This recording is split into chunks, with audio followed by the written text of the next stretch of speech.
नए साल का दिन था। बाजार रंग बिरंगी रोशनियों और बच्चों की हंसी से जगमगा रहा था। हसन, रियान, जोया और अनाया अपने वालदेन के साथ खिलौनों की एक बड़ी दुकान पर आए। दुकान में इतने ज्यादा खिलौने थे कि सब बच्चे हैरान रह गए। हसन ने सबसे पहले एक तेज रफ्तार खिलौना कार पसंद की जो रिमोट से चलती थी। वो खुश होकर बोला, मैं उससे रीस लगाऊंगा। रयान को एक शानदार खिलौना रोबोट बहुत पसंद आया जो चल भी सकता था और बातें भी करता था।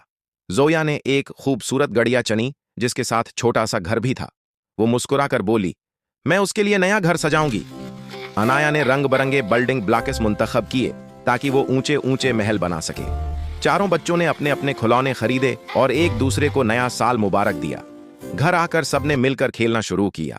इस दिन बच्चों ने सीखा कि असल खुशी मिलजुल कर खेलने और एक दूसरे के साथ बांटने में होती है। नया साल बच्चों के लिए खुशियों और नई उम्मीदों का पैगाम लेकर आया।